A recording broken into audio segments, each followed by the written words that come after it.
Morning, kids. I just wanted to talk about sourdough today. Sourdough bread. Some people think that it's really complicated, but it's really not. All you need is flour and water. There's nothing else in it. This is filtered. Don't use anything with chlorine in it or anything like that. Ours has, whatever it is in it. Kills the good bacteria and the bad bacteria. You're left with nothing. So this is filtered. There's nothing in there.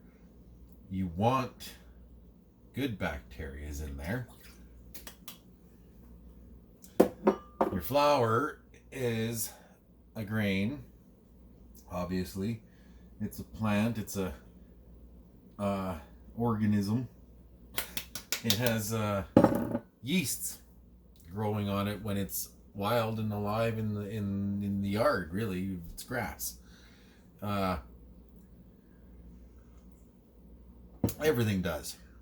That lime right there, this tomato sitting here has got yeasts coming off of it. Your skin has yeasts on coming off, and the air, it's all in the air. It's everywhere.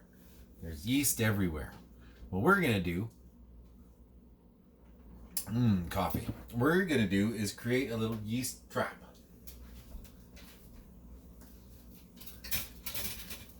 Mix them together.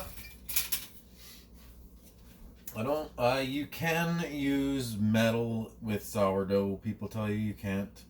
You can. I don't. I choose not to. Now that was a cup of flour and a cup of water. The flour is whole wheat. You don't want to use white flour for this. I did, and it does work, but it takes forever. And the way I got my white flour starter going was I put brown flour in it. The yeasts that you're trying to trap really like the bran and the germ you can see in there. It's the coating on the wheat. The white flour is just the inside. It doesn't have the outside on it. So there's nothing. I mean, it'll eat it like any yeast will. It's sugar. White flour is sugar. It really likes these little husks that are in here. So that's your best bet. Now, what I did is I took a jar like this, and I put it in there, and then you take an elastic band. I know you have one over there somewhere. You put it on there, and you bring it down to whatever level. I'm way up in the air here. You put this in here now. You bring the elastic band down, or the hair tie or whatever, down to the level it's at, so you can watch how much it rises over the next few days. You let it sit about 4 days on your counter open. Don't cover it.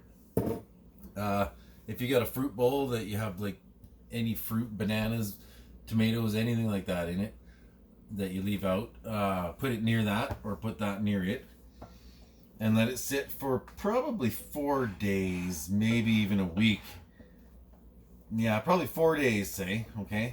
And then dump most of it out. It seems like a waste. You're probably going to use a whole bag of flour. Whole bag, like, of flour, getting this going. It's going to take at least 2 weeks, probably more like a month, to get it to you can actually use it. And then you can put it away in the fridge. You can, oh, look at that.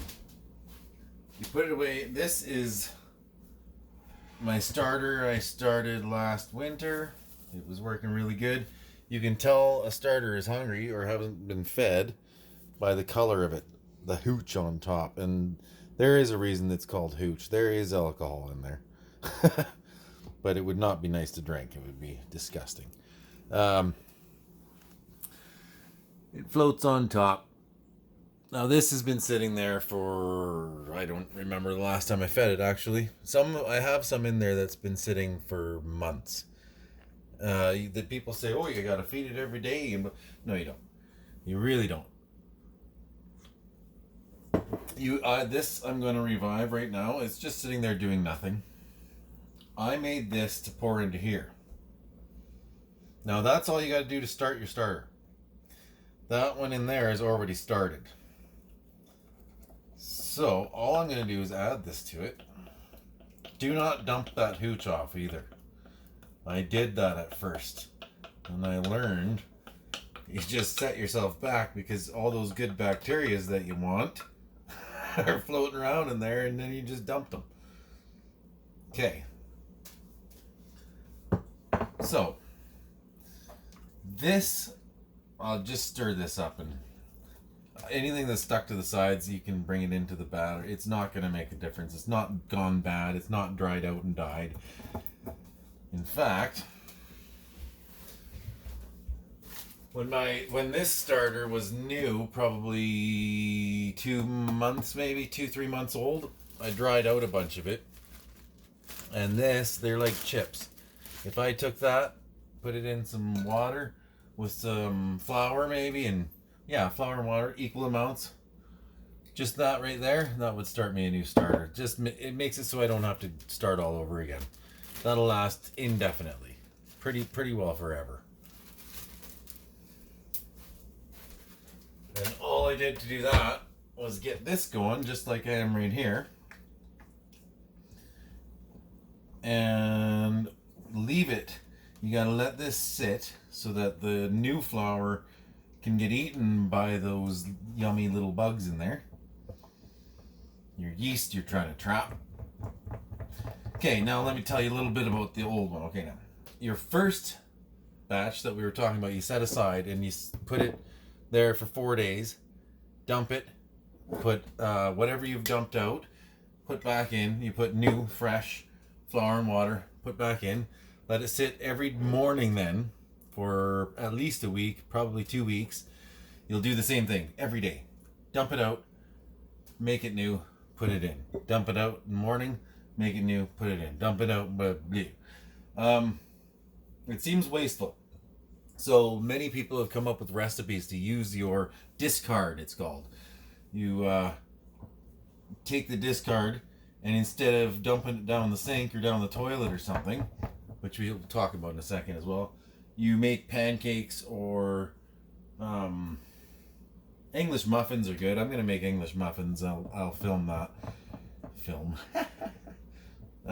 We'll videotape that. Recorder on some vinyl too for you. If you're going to dump your discard, which lots of people do, don't dump it down the sink without thinning it out, because it will sit in the trap and it'll plug it. Like, look at it. It's not thin.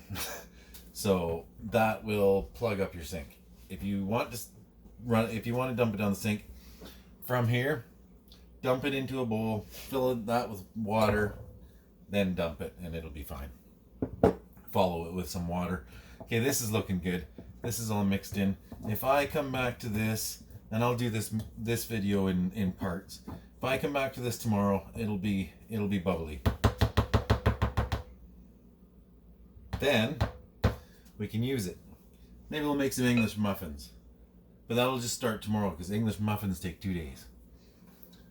How many fingers was that? 2 days.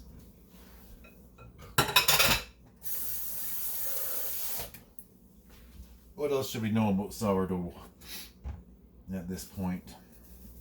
This I'm going to leave out on the counter overnight. In the morning, we'll look at it.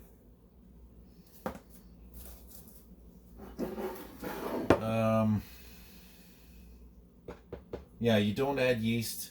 You don't add sugar. You know, there's nothing like that. It's just flour and water. When that gets going, it does its own rising. You have to do a whole bunch of steps after that to make a nice loaf of bread, that nice, yummy artisanal sourdough bread. Maybe we'll make a loaf of that too.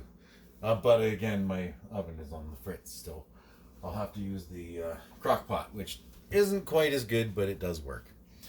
Alright guys, we'll see you next time. Love you.